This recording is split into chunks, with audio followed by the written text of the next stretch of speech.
This conference will now be recorded. From the point of view of the dean, who is actually the instigator of a lot of this and the one where the rubber meets the road. And so, Ken, why don't you talk about how we got from the faculty putting their course online to online first, and then we'll go into the kind of the nuts and bolts. Sure. You know, as a dean of a program, it's very difficult to do program level assessment when you have kind of a wild west where most of your faculty are developing courses in isolation. So what I've been doing in my program is I wanted to introduce some things like I said, game simulation, and I want to know how effective that would be.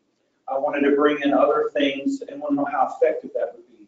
But it was very difficult for me to start systematically identifying how effective something was when I had no control over the outcomes that were actually supposedly being supported in these courses. So what we started doing when Tony first came to the university, because you've been there, what, 10 years? 11 years I've been there, going on 15. And when I first became dean of College of Business, the university hired him, and I thought automatically I'm going to work with the online folks to try to figure out how to do this instructional design. I also come from 15 years of military background with instructional design, so I was very familiar with the process, but had never applied it in an academic environment. So Tony and I set out together to try to find a better way of doing this, to where we can bring some alignments so that I can bring program level assessment to the forefront, so that I could literally make a claim and support it with data that my students were in fact learning. When they walked across the stage, they were actually had picked up what I was laying down for them in the various programs. So in that regard, we started venturing into these things. And as we started getting curriculum, the formalities of program level outcomes, course outcomes identified, all of a sudden it gave me a better platform for doing things like game simulations. I could start linking directly those items into where I wanted the program. I knew exactly where in the program or what course was going to support this when they got to the game simulation later. Without the formality, I was unable to do that. The other thing it started doing for me is once I started understanding the outcomes, I could work more closely with my advisors, that is my business advisors in the community, and I could ask them, is this appropriate for employment, and would you hire someone with these skills in the job that you had to offer them?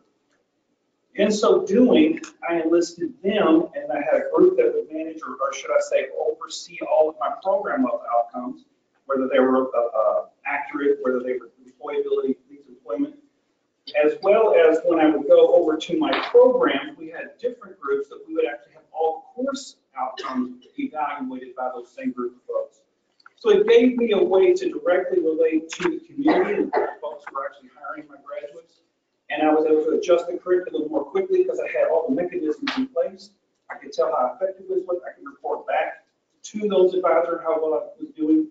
So a lot of these things facilitated bigger things. And the last thing I was doing before I became the vice provost was we were moving an initiative to try to make all the business program OER, open educational research. I had a plan I was going to tackle within 3 years of 100% of the curriculum replace textbooks. And the reason for that, as we'll talk about, is I felt constrained by textbooks. I don't mean anything bad about a publisher. It's not what I'm going after. But when I'm trying to tell my faculty to meet these needs as identified by the employers, and we're trying to find a textbook that does that, we constantly kept running up just 3 and 4 different options. So we found that if we have an OER, we can specifically create the course, assemble the materials and references they needed to meet exactly what I need. So it also started opening up other opportunities, and that's kind of where some of what Tony and his technical expertise and how you get it all done was helpful to us in the College of Business to really start creating opportunities for us that we didn't even know existed. Okay, a couple of days ago, I underwent some oral surgery, and so I've got sutures over here, and that's why I'm really puffy there. I don't know how they did it, but they also puffed me out way here. So, yes, exactly. So why are we talking about online in the first place? Well, one of the reasons that we're doing is that in the last 8 years, overall higher ed enrollments have been shrinking, and have been shrinking by anywhere from 90,000 to more students per year fewer than before. But that hasn't been true for online. Online enrollment has been steadily increasing every year. It has never gone down since they first started taking polls of this back in 2008. In 2012, less than 25% of higher ed students were taking one or more online courses. Now it's more than a third, and it's not going away. I don't know about Spalding, but at Sullivan, our fastest shrinking area is our traditional day school classes, but we're not shrinking online. And so that's one of the reasons why it's important for us to take this seriously. But it's also important for us to do stuff like this, because faculty polls, including one that came out this week from Inside Higher Ed, said the same thing that they say every year, and that is that there are faculty who are dissatisfied with the quality of online and are not sure that, or are sure that students can't learn as well online as they can face-to-face. But then when you actually start asking more questions and drilling down, it really tends not to be about student learning after all. It's that faculty are really dissatisfied with the fact that their institutions are not providing the resources, the training, and particularly the recognition that comes when you spend all of this time developing online courses. And you know, where does that fit in my promotion and tenure and all of that? And institutions have been slow to pick that up, but they're going to have to if they want to move forward. And so this is some of the reasons why we're doing this. So our objectives for this particular session for you are: one, that you'd be able to perform 4 essential functions for online course development, and we're going to frame these later in terms of questions. One is, how do you align individual courses with programs in a coherent way so that they're not just independent and free-form? 2, formulating both measurable and leveled objectives so that your courses are placed in the right things, in the right place within your degree programs, but also that your students are getting the right things out of their online courses. Aligning assessments with outcomes. It's one thing to say, oh, well, students will learn about these particular things. They'll be able to do these things. They'll be able to know these things. However, when it comes to what we actually require them to do in the courses to demonstrate, there's sometimes a disconnect there. So we're going to talk about that. And then finally, how to utilize strategies to enhance online learning. I teach face-to-face. I'm going to teach the same things online. What in the heck do I do? And so we're going to talk about some design principles. This is not a master's degree in online instructional design, but we're going to give you some of the essence of some of these things, and hopefully give you some ideas and some tools that you'll be able to use. So how many of you have taught an online course? Most all of you. Excellent, excellent. Now, how many of you have taken an online course and being an online course as a student? About half. That's about right. And so, as you know, there are some distinct differences between the two, because as you find out when you first start doing it, teaching online and teaching face-to-face require different skill sets. Teaching online and developing an online course require different skill sets. And that's not always well understood by our institutions and by those who offer us resources and development. They think if you do one, you do the other. And so they, so any of you who have taught this, you know all this.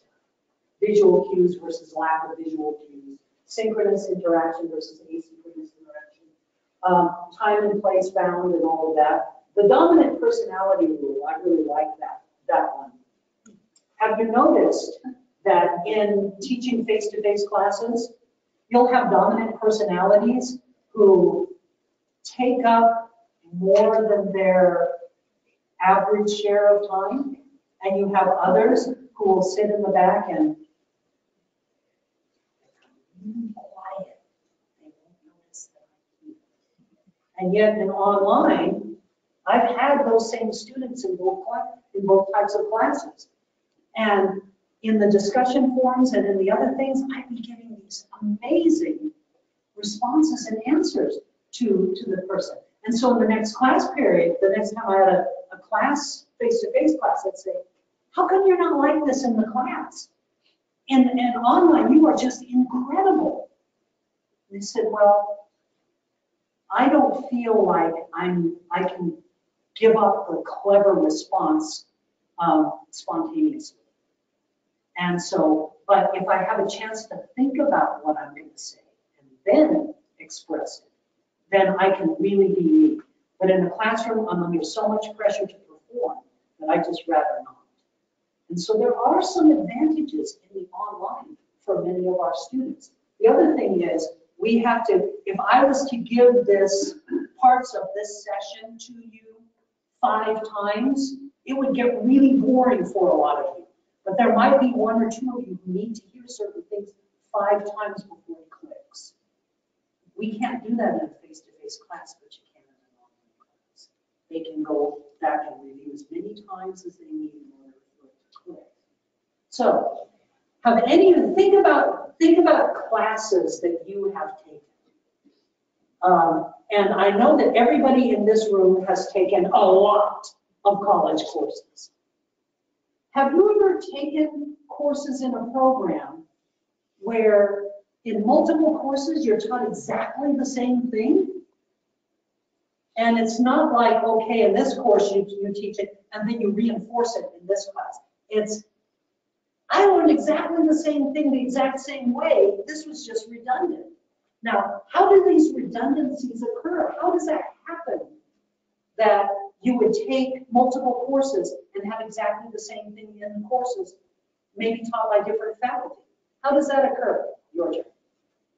No peer review or peer leveling. No peer review or peer leveling. When courses are taught by themselves in a vacuum, it's really easy for things to get repeated. And it's also easy to assume that something's being taught in a particular course when it actually isn't. So this was our legacy culture at my institution years ago. We would have our university mission. We could read it in the catalog. And then you could get program level outcomes and then determine how to assess those outcomes. So for instance, in the College of Business, there's program level outcomes and they use the ETS major field test to test some of those outcomes. In your School of Nursing, you'll have the nursing boards, and in others, you'll have these things. But when it came to courses, all of these courses were developed by individual faculty in a vacuum, independent from each other.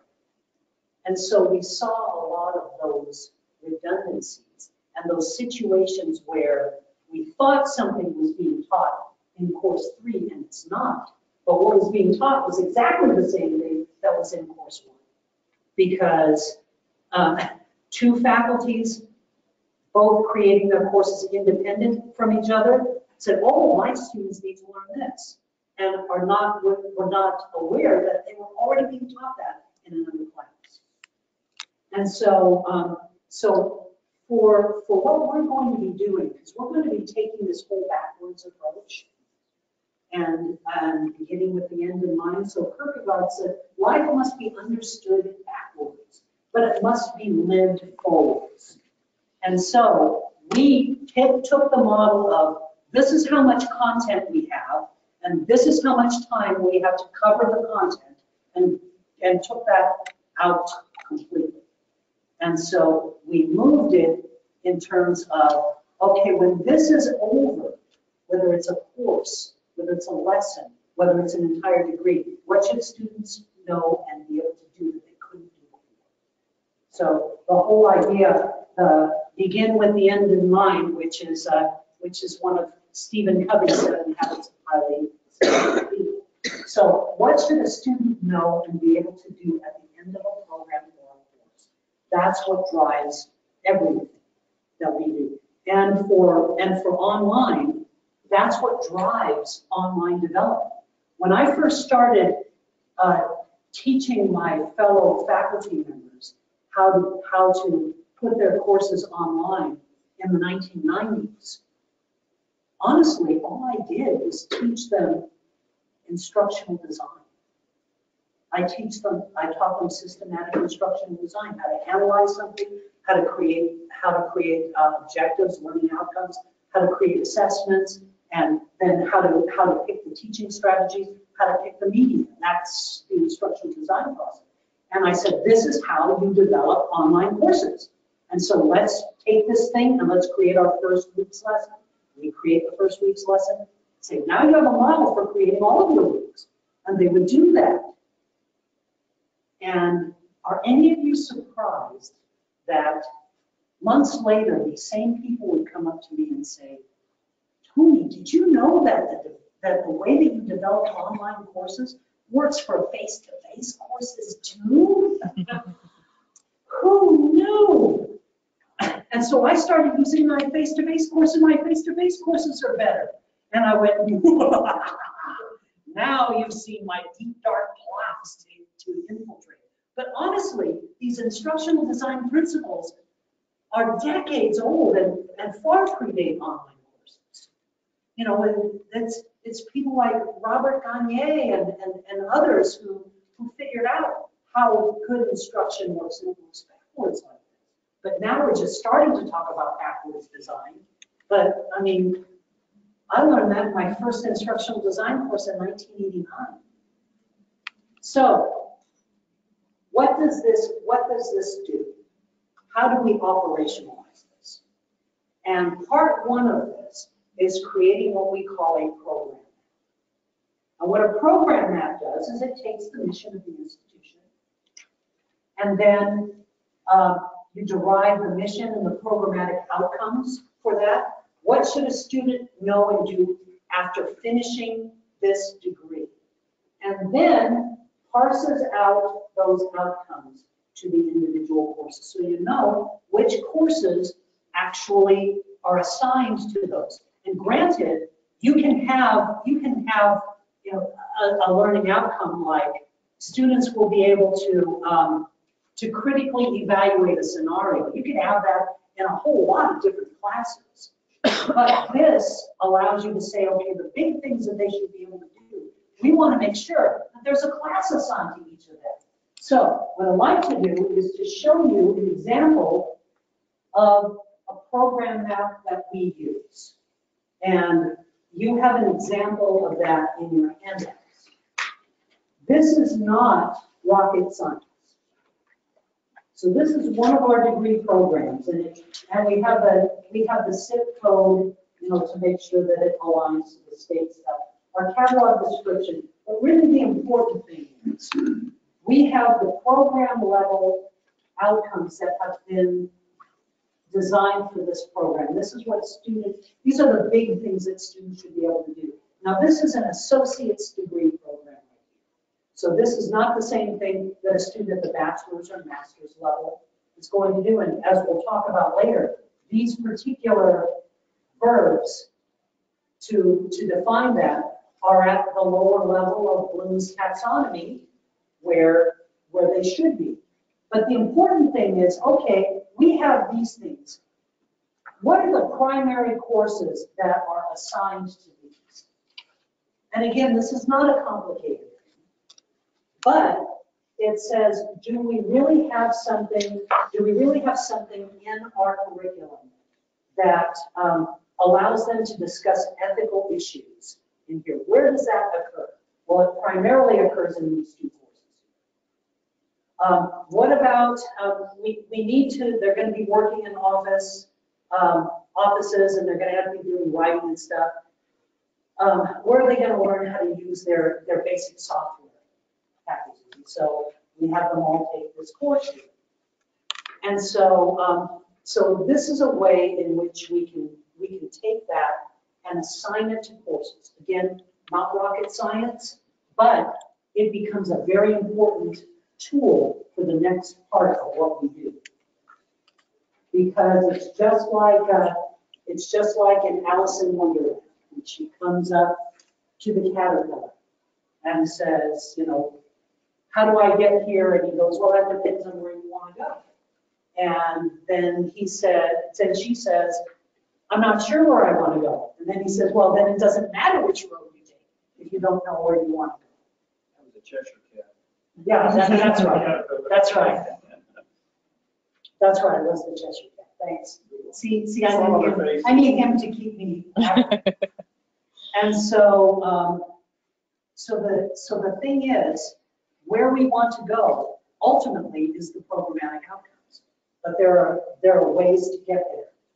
So, so what a program map like this, or something like this, and for a lot of our academic programs, what they do is they do more of a flow chart, which is fine. Whatever works for you, but the idea is this is what students should be able to do when they get the degree. And how do I know that there are courses assigned to those things? Then we're going to take the next level. So program maps, it helps us align our programmatic outcomes to our courses. It assures that all the outcomes are met, that there is some place where we are handling this, and then we can go into that course and see whether we're doing it correctly. It minimizes redundancies and establishes context and role for each course in the program. That was part of the problem of our courses. They were all developed individually. Where does this course fit in the larger scheme of the degree program? We weren't always able to get a good answer for that. We can now. It assists in course development, which we'll show you soon. And then the other one is SAC COC standard, because it's always nice when we do something and can take care of a SAC standard while we're doing it. And so educational programs embody a coherent course of study and are compatible with the stated missions and goals of the institution. So if you create this and you align it with your mission, you are meeting this standard. And so this is one of those documents that we produce for each one of our colleges for the SACS visiting team. And we don't have to go and scramble to find it. It's part of our natural process. Now, let's go on to the course level. There are 4 basic questions when you are developing and designing an online course. There are more in here, but here are the 4 foundational ones. 1, where does this course fit within the program? And that program map helps with that. 2, what should students know and be able to do at the end of this course? How do we know that they know and can do it? And then finally, how do we get them? And all instructional design models are really designed to do these 3 things. And they have different complexity and all, but ultimately, these are the questions that they ask. And so, where does this course fit in the program? The way that we answer that is by the program map and by course maps. And we see how the program map allows you to tie the mission, the program, to individual courses. What the course map does is it takes this all the way down to the course and the individual week or individual lesson level. And so we're going to show you what we used when we were developing these particular courses.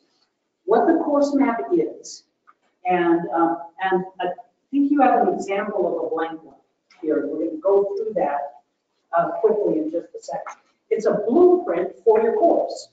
So before we actually start the development of the course, the very first thing we do is create the course map. And a lot of times what happens is the first thing somebody does, well, they'll create the syllabus. We actually create the syllabus from the course map, because the course map does some things that syllabi typically don't. And so this is where we start. It provides guidance Well, it ties to the program outcome. It provides guidance for the course outcome. It aligns weekly outcomes and assessments to the course outcomes. And then another thing for us, because again, it helps with the whole SACS paperwork, is we use that also to specify the qualifications of the faculty member who teaches the course. Because what is the number one thing that accrediting bodies ding institutions on? Credentials. Faculty credentials. The number two thing that they ding institutions on is institutional effectiveness. The institution selects outcomes, measures the outcomes, and then takes action based on this. These maps address both of those issues. So let's take a look at our course map. And because of time, if this were a longer hands-on session, like a half-day session, I'd actually have you fill out one of these things. But what we'll do is I'll take you quickly through what goes into each of these. And again, not rocket science. Our instructional designers have been using this to develop online courses for years and years.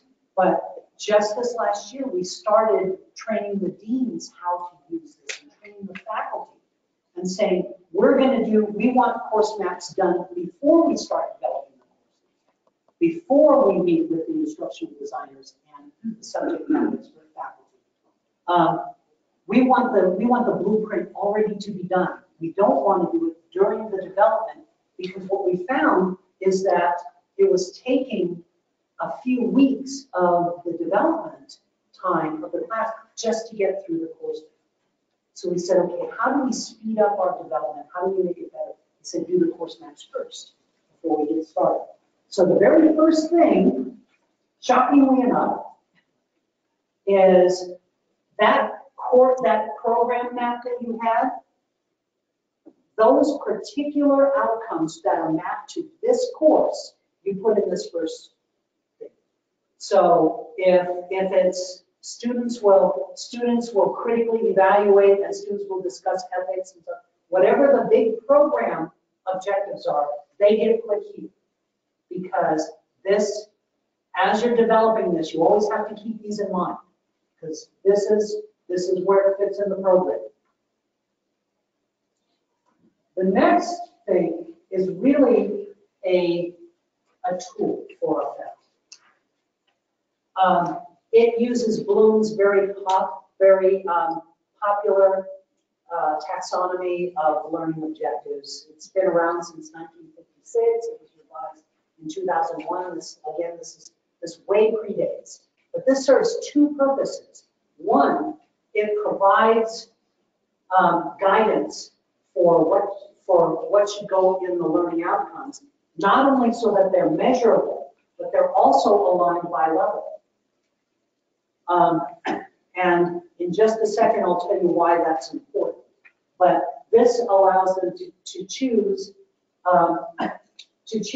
some of the level appropriate verbs. And very soon we're going to show another thing that has a more expanded version of this. But it does two things. One, it makes the learning outcomes measurable, and two, it makes them level. So if we're doing a 100 level class, we're going to be using these a lot. If we're doing a graduate class, we're going to be using these a lot. So that's used to help specify the outcomes. And this is set up in a document so that when you click here, it creates more rows. So however many rows you need to be able to do your outcome. But not only do you specify the outcome, let me bring this down a little bit. So you put the outcome. Which of the 6 levels of Bloom's is this outcome in there? And then what is a primary way to assess that particular outcome? And then which of the programmatic outcomes at the very top does this align with? So this thing is all about alignment at the course level. So here's my outcome.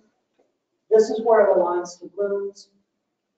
This is the major way that I'm going to measure it. And in the assessment measures, it doesn't have to be super specific. You don't have to do all of the directions. Just say, so for instance, if the students have to discuss issues in global health, how are you going to do that? We're going to have them do a discussion forum where they discuss issues in global health. Or we're going to have them write a reflection, or we're going to have them do a project or something like that. And so this is where you're just kind of planning what's going to happen. And then how does this tie back to the program level outcomes? Then here, this part,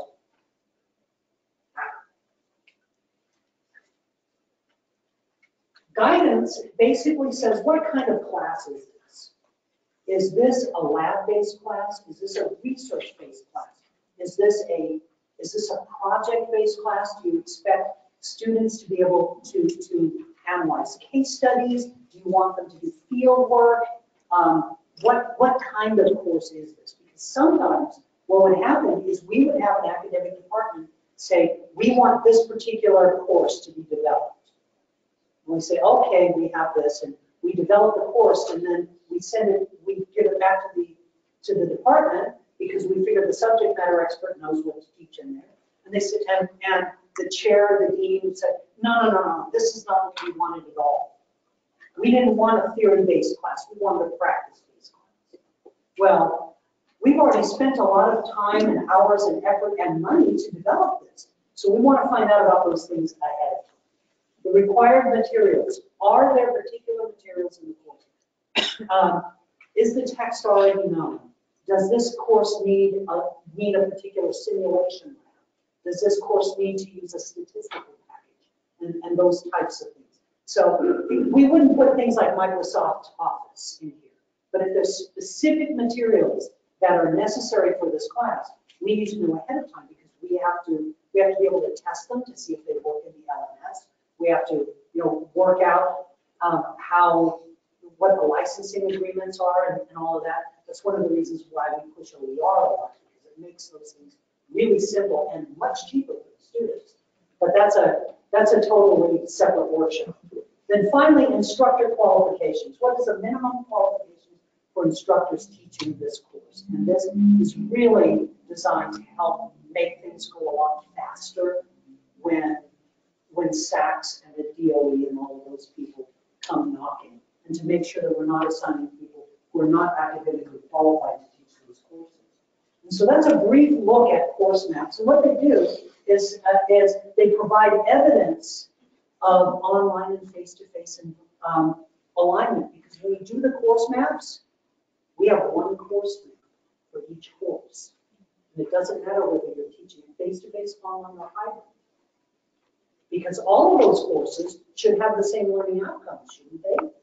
But they don't always have the same assessments. And so in the assessment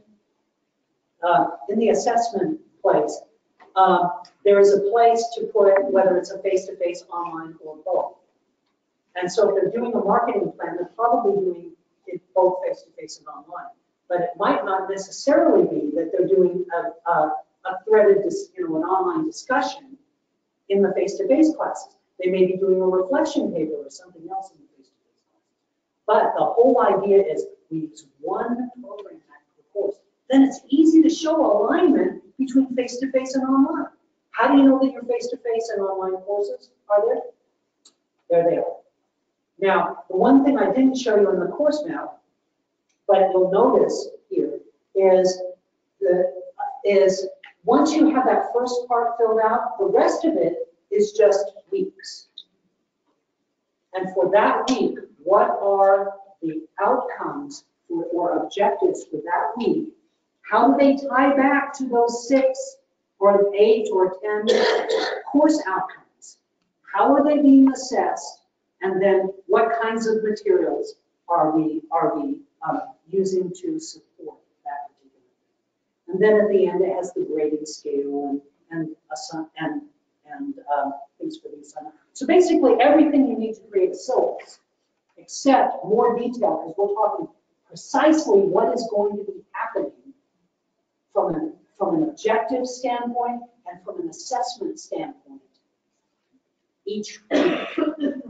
And so it aligns that. So if we're saying, you know, students must identify this, they need to do an assignment that is aligned with identification. We'll talk about that. We use to determine when a course needs to be developed, whether it needs a full development or a partial development. Because there might be a whole lot of good stuff in the course that we can continue to use because it's not irrelevant or outdated.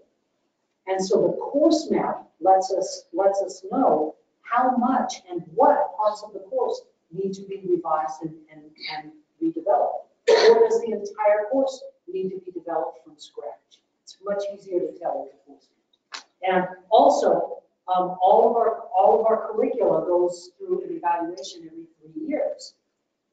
That's a pretty daunting task. So how do you do it? You pull out the course map. And you go and you do the review of the course map, and it tells you everything that's in the course. So it really speeds up this process. But one of the most important things that this does is it helps us to identify curriculum gaps. And I'd like to turn it over to Ken so we can tell you a tangible example of that. Well, you know, it's hard for me to sit here and have too much talking, so let me jump in. I'm almost a practical guy to say, well, this is why that's there, and this is how we did this, and why we did that. When I first became dean, one of the challenges I had to deal with was I had the grad school complain that the students who came from my bachelor's program in business into the MBA were struggling more than those who transferred in. So I didn't know where that problem existed until we went through this process. And I started noticing gaps. In other words, things that we thought we were covering, but we weren't covering. So the program map allowed us to identify those gaps. And at Sullivan, economics is a social behavioral class. It's really more of a general education class. It's not a class that I, as the dean of the business, could control. So what we had found out is when I administered my major field test, or the ETS program, what we ended up having was I was scoring low in areas I didn't have control over, like economics, math in some areas. So what happened is I worked with the general education dean, and we sat down together and course mapped out all the economics classes to make sure the outcomes met fact with my ETS program outcomes, program assessment. And then we were able to start finally fixing some of those things. But I had to borrow the instructor to come over, the faculty came over, and I had to hold teaching for a whole quarter how to do course mapping so that he could join in and do this. And so we were able to identify that gap and fixed it because they were covering about 60% of what I was assessing on, and I was being compared normatively as falling short because in the area of economics. So that's just one example, or two examples. Even if it's at the MBA, we found other areas where we were able to go in and specifically target, specifically put it in the curriculum, and then we knew exactly where those problems were, or areas we had deficiencies and so on. Before, we didn't know what was causing these problems. Yeah, there was no way of checking. Now, how many of you are in programs where one or more courses within your program are used by other programs? And if it's gen ed courses, then they're all over the place. So how do you know that those courses are actually meeting the needs of every program that uses them? This is one way of doing it. On that point also, for instance, in writing classes, I used to teach organizational behaviors, and the plagiarism I was really constantly dealing with how to do sentence structures, paragraph structures.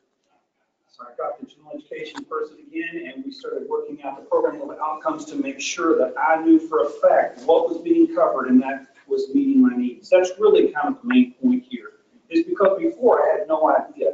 As a result, we wrote rubrics together, and he understood, and he would be aware of what he was preparing students for if they were going to the business program, what they would. So it was a better communication between the expectations of those classes. And I thought that was one of the most powerful things that the course mapping did for us across different programs, especially general education. Yeah, one of the nice things is once we started doing this with all of our academic colleges, we found that the academic colleges started working more with each other on curriculum issues and started contacting my instructional designers, not just for online development, but also to help them in curriculum development for face-to-face and online. And so it took this group that was pretty much off on one side just doing online and institutionalized it and made it a part of what everybody was doing, which I love, because it's not only good job security for my instructional designers, but it's also put them in the role where they can serve as consultants to all of our academic departments and have a much more congenial and collegial relationship. And so, so now, what should students know and be able to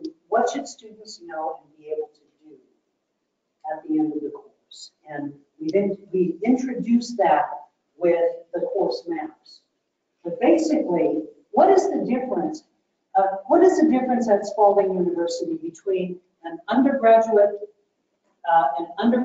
program in a subject and a graduate program in the same subject?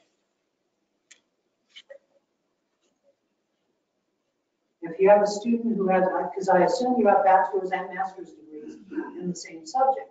So if a student comes and says, okay, well, I've got a bachelor's degree, I know all of this stuff. Why should I get a master's? What will that give me? What would your answer be?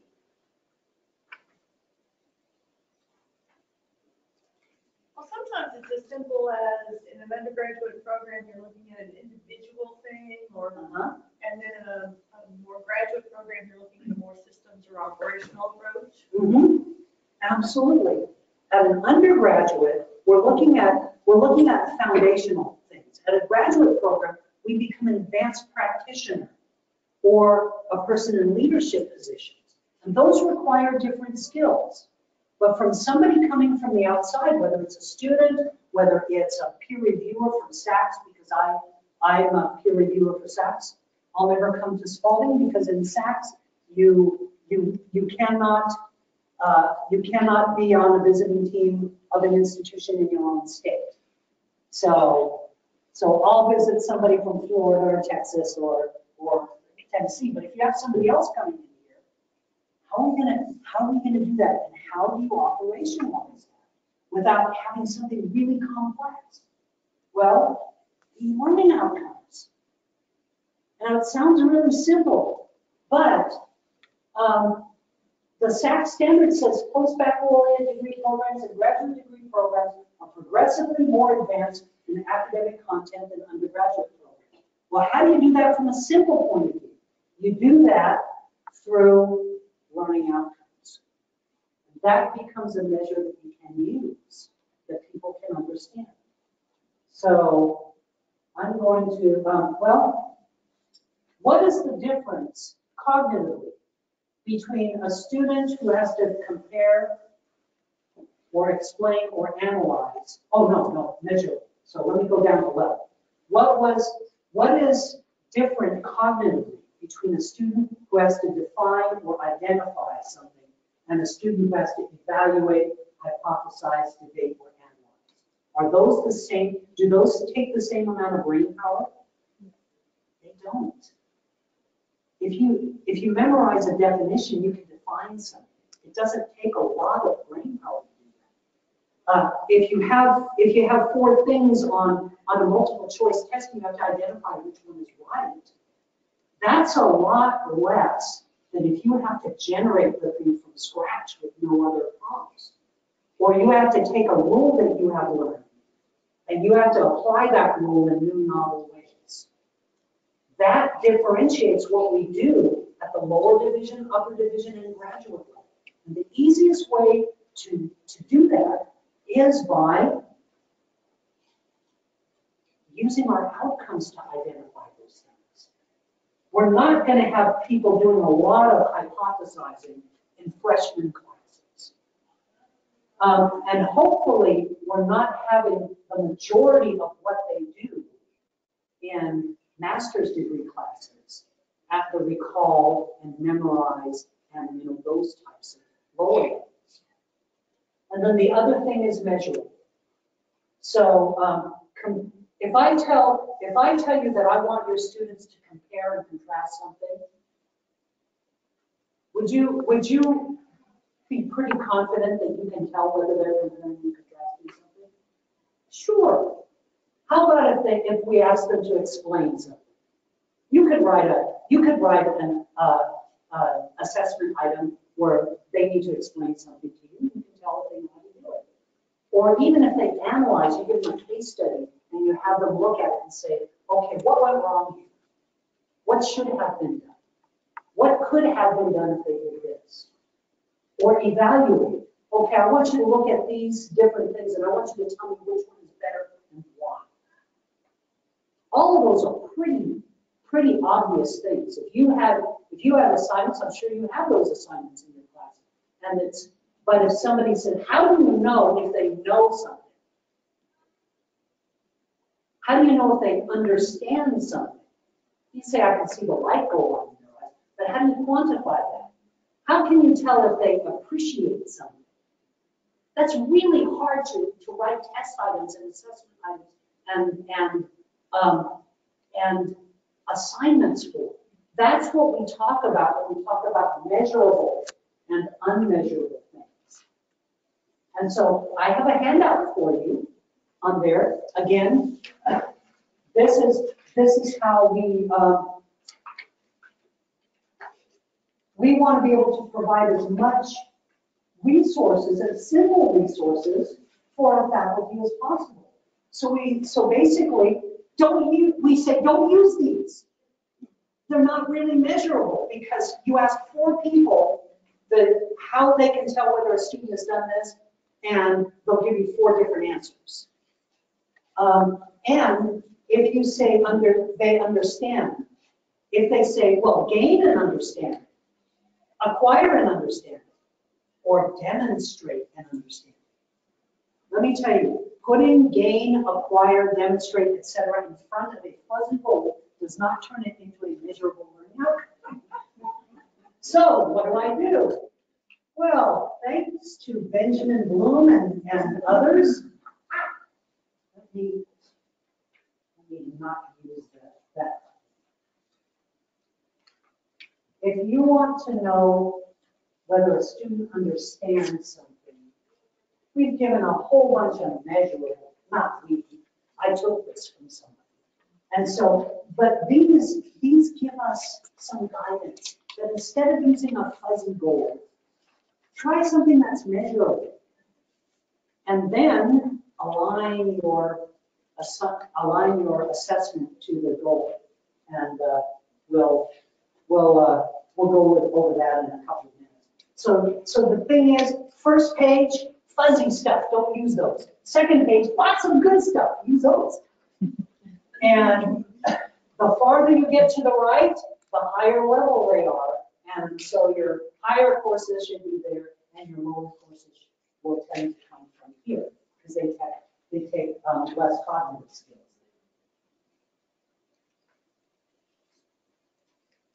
So that goes to assessing the learning outcomes. Okay, this is what they should know and be able to do. How do you know? Well, and again, this is the institutional effectiveness thing. Set goals, you assess them, and then you make improvements based on that. And ideally, that should happen with our students. When they find out that they're not doing as well, they should be able to make improvements. And so the thing is, how many of us got into education because we thought it would be the most fun thing to spend our lives testing students? Nobody. We don't go into there. I always like to say assessment for teachers like us, assessment isn't sexy, instruction is sexy. That's why we get into this, is the instruction. We want to teach people. Assessment is something that we have to do. I won't ask you to raise your hands to see if the president of the university said from now on you don't have to worry about getting any grades. Whether that would be seen as a positive thing. But the thing about designing an online course, or course design in general, once you know what those learning outcomes are, there is no reason to wait until the end to determine how you're gonna assess them. Because we tend to think of, okay, outcomes, instruction, assessment, because that's how it happens chronologically. Once you know the outcomes, go ahead and do the assessments. It's actually better if you do it that way, because that will help determine what your instruction needs to be and the teaching needs to be. So go ahead. As soon as you finalize the instruction, in fact, I'm really considering changing the course map so that it does outcomes first and then assessments and then how you're going to teach, because that's really how we do it. So the important thing about all of this is, you've heard of location, location, location. In instructional design, it's alignment, alignment, alignment. Are your learning outcomes aligned with your with the way that you're assessing them? And too often they're not, because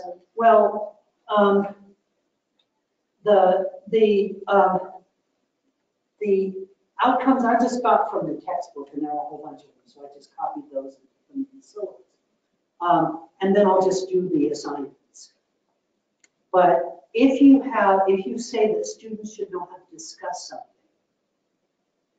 and you're assessing that by giving them a multiple choice test, how are you assessing that they can discuss anything? You're not. And so it's nothing bad about multiple choice tests. I'll talk about those a little bit later. But is what you're having the students do the same thing that you say that they're supposed to be able to do? And too often it's not. That's one of the biggest challenges for our instructional designers and our faculty when they're building this. Because the faculty say, oh, I've got these great assignments and they work great in my classes.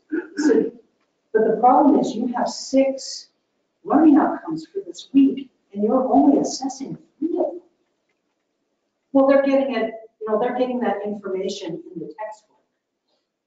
If it's not being assessed, it is not a learning outcome. Reading something in the textbook or even hearing it from you in the class is not an assessed learning outcome unless you're assessing it. And so you don't know whether the students know how to do this unless you have them do it and have them do the thing that you ask them to do. And so one of the tools in here that we use, thanks to my colleagues at ASU where I used to study, is we have this really nice little tool. And in here are the different levels of blooms again. And then here are some of those wonderful action verbs. And then here are ways in which those can be assessed. So again, it's not dictating, it's a tool. It gives you ideas of what you can do.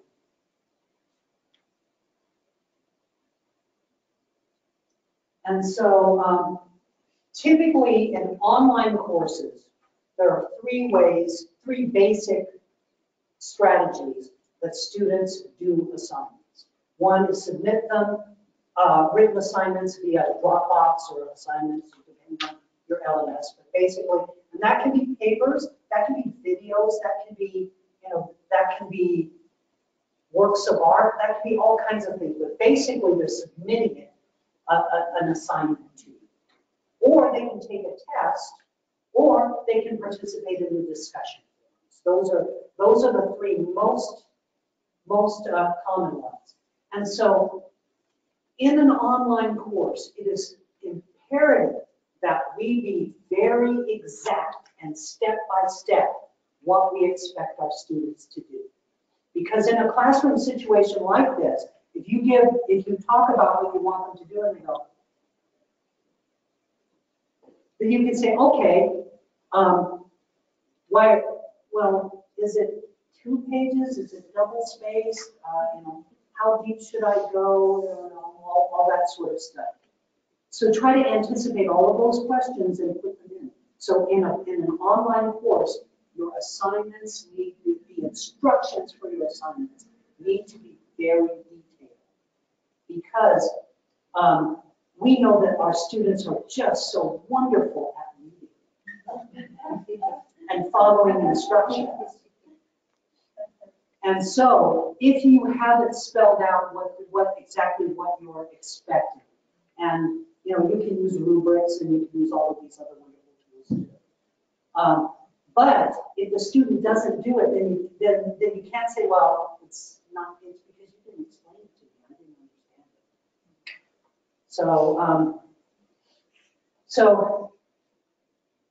it. We do different kinds of assessment for different kinds of learning outcomes. So for instance, if our student is supposed to be, they are supposed to define what psychology is. What kind of an assignment will we give to that student?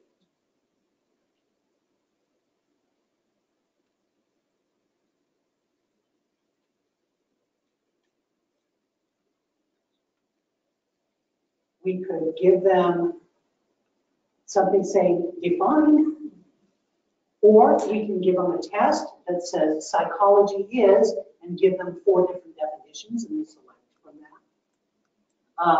But if we're asking them to define, the principle is have them define it. Don't have them explain it. Don't have them compare it. Don't have them, if you say define, have them define. How about discuss? Same thing. If we want them to discuss a topic, again, we don't give them a multiple choice question about it. And that might work really well for define, but it doesn't work for discuss or explain. They'll probably have to write something. They'll probably have to make an audio file or a video file or do something where they're actually discussing or explaining it. Comparing and contrasting, again, there are several different ways in which we can do it. But when we say that's what we're having them do, that's what the assignment needs to do explicitly. Analyze, evaluate, all of this. So really all I'm saying is alignment, alignment, alignment. If it says then do this, then when they actually do it, that's what they should do, not something different. And if they're doing something different and you really, really love this assignment, then you might have to think about changing the learning outcomes so that it aligns. Now, high stakes online testing. Avoid it if you can for online courses. You can't always avoid it, but avoid it if you can. Because then you get into this whole thing about, well, are my students online, are they cheating? And is somebody feeding them the answers? Even if there's a camera in there, and we can do all of this technology and stuff. There's only one technology that will absolutely work 100% of the time on academic integrity. And that is whatever technology we invent that turns immoral people into moral people.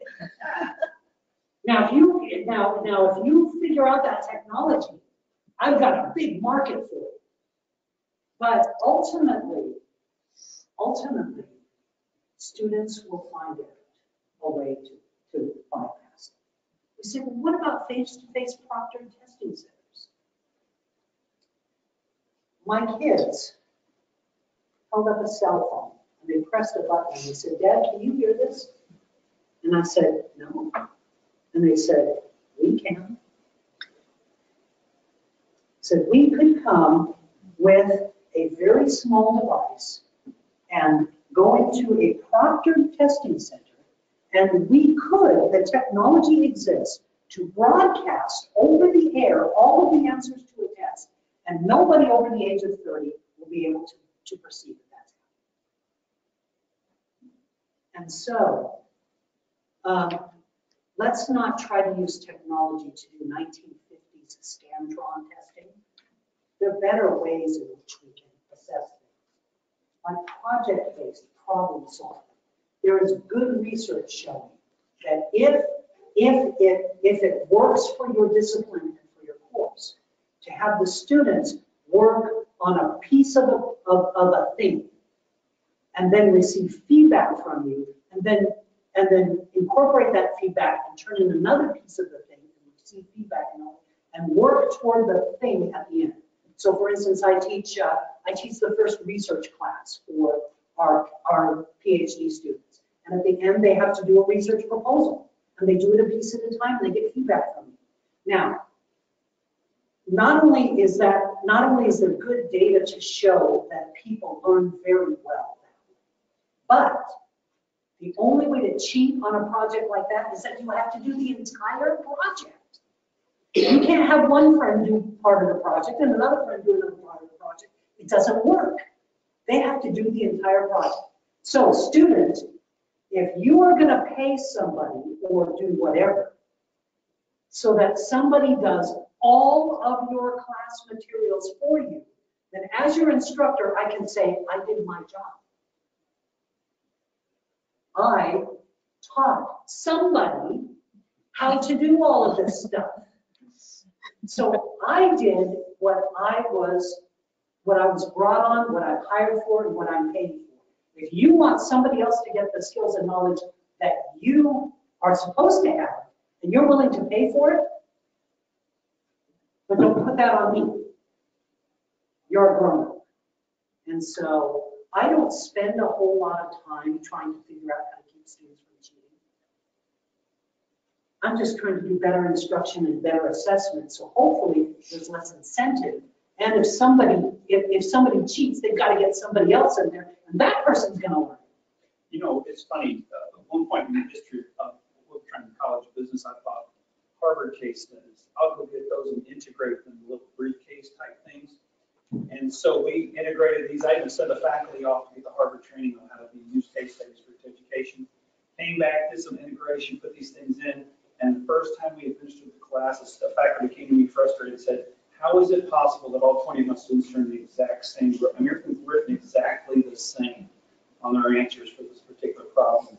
So even case studies, you still have to apply some kind of a method that doesn't utilize, because they're going to find a way to get the answers instead of coming, which blows my mind. But nonetheless, they still. Yeah, and the thing, I had a class that was actually had a similar thing, but it was a mindset thing on the instructor. He was really upset because he was teaching a class in business law. And he was upset, not so much that the students were cheating or anything like that, but that all they were doing was regurgitating what was in the text or what was in the textbook. And so he said, they're not showing any critical thinking or anything like this. And I said, well, let's take a look at your class. This is a 200 level class. Is there anything in this class that teaches students how to think critically? Do you give them a little short critical thinking exercise so they can think at this level and then you do that? And said, no. And so I went and I looked at the class. And what the students were being taught and tested on was how well they regurgitated the information on the test. And I said, I don't see why you're upset. The students are doing exactly what this course is designed to do. If you want them to think higher order, then let's make this a 400 level class and let's put critical thinking in the class. So kind of a similar thing. And so now with learning management systems, we have a lot more options for students to do things like video-based assignments and all that. But one of the things that I really need to stress when it comes to academic integrity and cheating and all of that, if you use a tool like SafeAssign or Turnitin, those are not, capital N-O-T, plagiarism detection tools. They are not. What they do is they scour the web and their databases to find collections of words that are the same. And so it's an originality check, and that's very different. Because if a student does a reference list and references things correctly, unless the tool has an ability to check that, it will flag the reference list. If a student correctly quotes something and does the correct APA reference, the originality checker will flag it as non-original because it's not original. And so the worst mistake that any instructor can do is to say, if there is an originality score above X percent, I won't accept the assignment, or I give it an automatic F or an automatic 0. We have some faculty who did that. Unfortunately, I was able to say, no. What those numbers do is they are a prompt for the faculty member to go in and check where those things are flagged and then determine whether plagiarism has or has not occurred. None of these tools know what plagiarism is. All they know is, does this combination of words occur somewhere on the internet or somewhere in a paper that's been turned in previously? So just keep that in mind. Now, I want to talk briefly about discussion forums and online courses. Particular pet peeve of mine, but not just of mine. Years ago, when they did a survey of over 20,000 undergraduate students, asking what was the most and least useful part of online courses and discussion forums, at the very bottom was discussion forums of LMS features. I'm sorry. What are the LMS? Checking my grades, of course, is included. At the bottom was discussion forums. Why in the world would that be at the very bottom? Because most students think they're busy. Let me tell you why. And unfortunately, they are often right. Too often, they are assigned where it should be a written assignment. If there is a discussion forum and there is a right answer, that is not a discussion forum. Because if the first student gets it right, what is the second student going to say? I agree with your right answer. Oh, I agree with both of your right answers. Well, I disagree with you. Yeah, but you're wrong. That's not a discussion. So if there's a right answer, it's not a discussion forum question. Discussion forums are just tools. The only difference between those discussion forums and those drop boxes is that students can see what's in the discussion forum. So instead of thinking, oh, this is my course's Facebook, or it has to be students talking to each other, think in terms of, okay, what kinds of assignments do I need to have them do, where it's important for other students to see or for other students to comment on. The other, so correct questions with one correct answer, those are written assignments. Those aren't discussions. End of the textbook chapter questions. Biggest mistake made in online courses, bar none. As you go to the end of the textbook, you take those questions and you put them in the discussion forum. Those were never meant for groups. They were meant for the individual in here. It's taking an individual thing and doing that. And so unless you're asking the person to do an individual thing and then, for whatever reason, everybody else wants to see it, that's okay. But the end of the textbook chapter is a lousy place to find discussion forum questions. Unclear instruction, absentee instruction. This has less to do with the course design than it does with the person teaching the courses. But anyone who says, well, discussion forums, that's just for student-to-student interaction, is sadly mistaken. So if somebody is teaching an online class and you're not involved in the discussion forums, then what you're telling the students is that the discussion forums are not important enough for you to engage in. And no, it doesn't mean that you have to respond to every student in the discussion forum. In fact, for undergraduate students, that's counterproductive. There's research to show that that's bad for the instructor to make too many posts. But the instructor can make a post and say, this is what I'm seeing going on here. And check out this person's post. It's really good. And watch out for these particular things. And you might want to go back and look at this part of the lesson.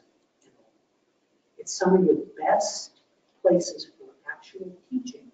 And a lot of us squander by thinking, oh, that's just for the students. Students in online courses rate student-to-student interaction very low on their priority. Student-to-instructor interaction, they rate very low. And then this whole idea of, okay, post this whole thing and then respond to 2. Whoever put that as a good instructional strategy, I would like to slap that person.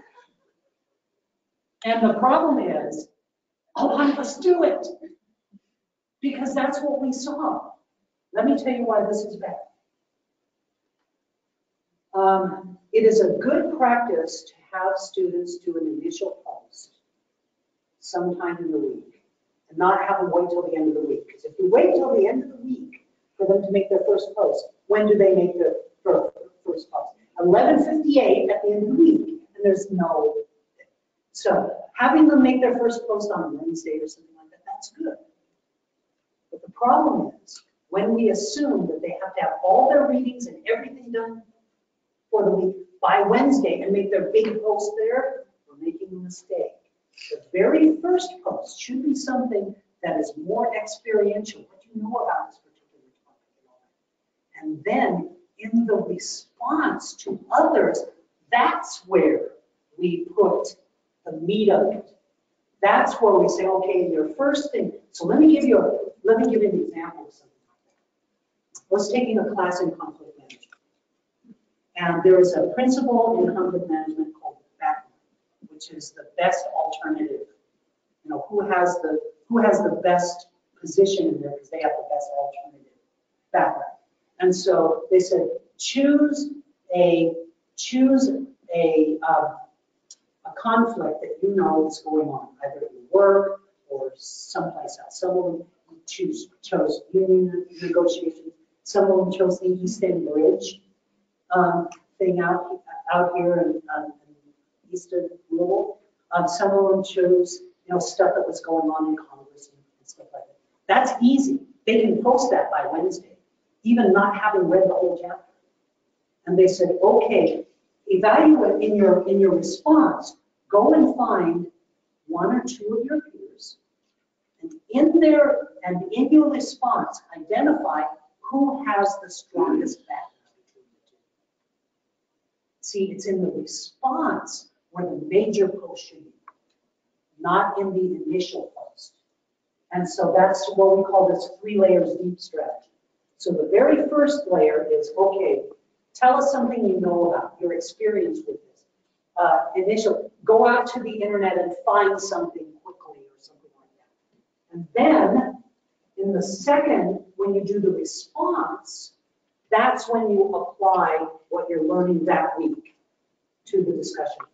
Much more robust. And then you can say, okay, the original poster has to respond to the respondents.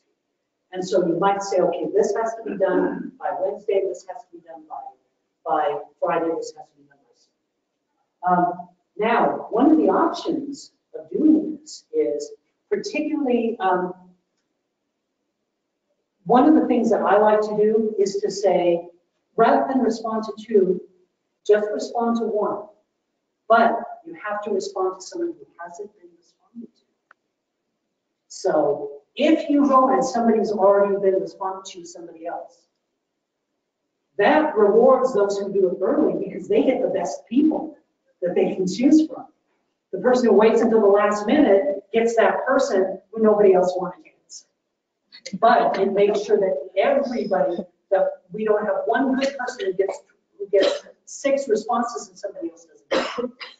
So, and then there is then my friend John Curry, who until recently was at Moran State, is now at Idaho State, has a strategy called Manic. So they have the students do a reading, and for each of the readings in their post, they say, what was the most important thing in the reading? What is something you agree with? What is something you don't agree with? What is something you found interesting? And what was something you found most confusing? So that way, you're analyzing the readings in the discussion. And so, so finally, let's see, how much time do we have? 3 minutes. Oh my gosh. Okay. Let me quickly tell you all kinds of things that you can do in online classes to facilitate students, student learning. One of the things you need to know is that online course design is not the same as online teaching. If we were doing an online teaching forum, I would teach you different things. And if you want to, we'll come back and we'll teach you that. But I want to give you some course design things. Your introduction to your course should be to gain attention, ground what you're going to teach them into something they already know, unto what shall I liken this? Because if they don't already have a concept that they can understand, they won't understand what you're talking about. And then present your outcomes. And so how do we gain attention? We can do this through scenarios or stories. Start off your class with an interesting story or a scenario to get them thinking, to break them out of Facebook and into your class. Talk about current events, have pictures and videos, attention-grabbing questions, and then connecting to the students' prior knowledge. And then make sure at the intro it said, when you're done with this lesson, you should be able to do these things, those measurable things. You just copy them and paste them right from your course. So what are some strategies you can use in online? You can use a lot of face-to-face strategies in online courses, and they're just as effective. Role playing, interacting with a problem by assuming a character. I had this great assignment that was in a class I actually took rather than taught. I love to have thought about this. But what happened is everyone in the class was assigned a different historical character. And then they had been given materials to find out about that character. And then there was a real world problem in education. And how would that character solve the problem? And so what they did was assign the characters, and then they put two opposing characters together so that we could discuss and debate each other, another thing, in character. And so we had to learn about our characters and the best arguments and then debate each other as the character. And then the next week, and this was 3 weeks worth of discussion, the next week we had to say what we agreed with and disagreed with our character. So our own debate with our characters, incredibly successful. It was all done online. Case studies are great. Let's watch a video. Let's see a story. Let's do this, and then let's analyze what went on and what should have gone on. Interviews. This is an online course, so we're not going to be in a classroom. Since you're outside of a classroom, interview people that have to do with the topic we're talking about, and then bring that into the course and the insights that you gain from that. And then problem solving. We start with a problem or a rule, and we work through that, either individually or in class. No non-narrated PowerPoint presentations. PowerPoint presentations. If I stood here with this presentation and just went, you wouldn't have gotten the same amount of information. Yet how often have I gone into online classes and the lecture is a PowerPoint presentation that just turns from one page to another? Oh my gosh. Now, there are so many ways in which we can narrate these PowerPoint presentations. And it's not that PowerPoint presentation, I'm not one of those PowerPoint presentations are bad, obviously. But non-narrated PowerPoints in online courses, unnecessary, and there's a whole bunch of research showing that they're completely ineffective. So if you have an online course and if you have PowerPoints in it,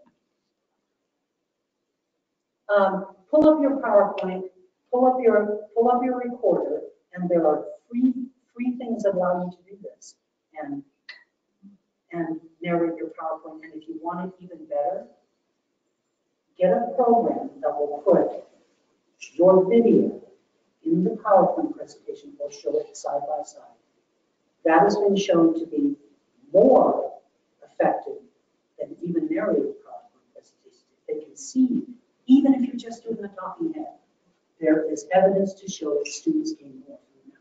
Hey, Tony, I think we better close it up and give them time to answer questions. Okay. Discussion forum role play, talk about that. You can take them out for field trips. You can bring in current events. NPR has a thing that will actually import this into your LMS. Bring in guest lecturers. A guest lecturer can be somebody that you got from YouTube, or you can have a colleague that you give access to your course, and students can ask questions in the discussion forum, and that person can interact with your students, and you don't have to fly them here. You can bring in TED Talks. Research shows that students will watch about 6 to 9 minutes of instructional video, but they're watching the entire TED Talk. Let them hear the great speeches where you can bring them in. You can explore careers and professions. Okay, I want you to look at the Sherman website and the Academy of Management website and tell me which one gives a student the best bang for the buck.